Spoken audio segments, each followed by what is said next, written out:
Hello.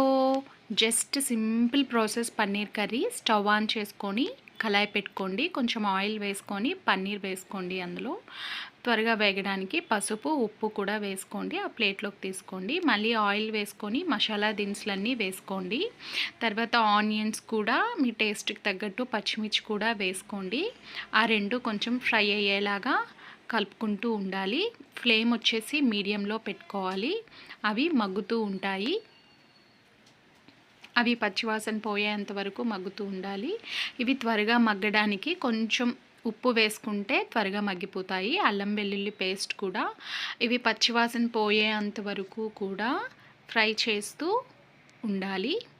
తర్వాత cut చేసుకున్న tomatoes కూడా ఇందులో యాడ్ చేస్తున్నాను.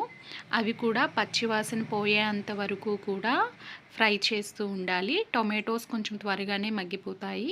ఇందులోకి కొంచెం పసుపు కారం కూడా యాడ్ చేస్తున్నాను. కలుపుకొని మూత పెట్టుకుంటున్నాను. చూసారా, చాలా త్వరగా టొమాటోస్ మగ్గిపోయినాయి కదా. ఇందులోకి నేను జీడిపప్పు వేయడం మర్చిపోయాను. సో ఇప్పుడు యాడ్ చేస్తున్నాను. అవి లేదు వద్దు అనుకుంటే మాత్రం స్కిప్ చేసేయచ్చు. నేను కొంచెం యాడ్ చేస్తున్నాను. అవి కూడా వేపుకున్నాక మనం ముందుగా ఫ్రై చేసి పన్నీర్ ముక్కలు పక్కన పెట్టుకున్నాం కూడా, అవి కూడా ఇందులోకి యాడ్ చేస్తున్నాను. ఇవి కూడా వీటికి ఉప్పు కారం బాగా పట్టేలాగా కొంచెం ఫ్రై చేసుకుంటూ ఉండాలి. నచ్చితే ఇలా కూడా స్టవ్ ఆఫ్ చేసేసి సర్వ్ చేసేసుకోవచ్చు.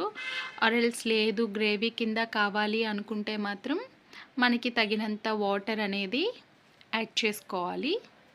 నేనైతే ఇప్పుడు కలుపుకున్నాక వాటర్ యాడ్ చేస్తున్నాను. కొంచెం వాటర్ యాడ్ చేస్తున్నాను. అవి కూడా మంచిగా కలుపుకొని మూత పెట్టుకోండి. చూసారా, కొంచెం దగ్గరగా అయ్యింది. చాలా త్వరగా అయిపోతుంది ఈ కర్రీ. వీటిలో కొంచెం కసూరి మేతి వేసుకుంటే పన్నీర్ కర్రీకి టేస్ట్ చాలా బాగుంటుంది. చాలా త్వరగా అయిపోతుంది. 15 to 30 మినిట్స్లో ఈ కర్రీ చాలా ఫాస్ట్గా అయిపోతుంది. ఈ కర్రీని రైస్లో కానీ చపాతీస్లో కానీ చాలా బాగుంటుంది. అంతే. Thank you for watching. Hello. Just simple process paneer curry. Stove on చేసుకొని కళాయి పెట్టుకోండి. కొంచెం ఆయిల్ వేసుకొని పన్నీర్ వేసుకోండి. అందులో త్వరగా వేగడానికి పసుపు ఉప్పు కూడా వేసుకోండి. ఆ ప్లేట్లోకి తీసుకోండి. మళ్ళీ ఆయిల్ వేసుకొని మసాలా దినుసులన్నీ వేసుకోండి. తర్వాత ఆనియన్స్ కూడా మీ టేస్ట్కి తగ్గట్టు పచ్చిమిర్చి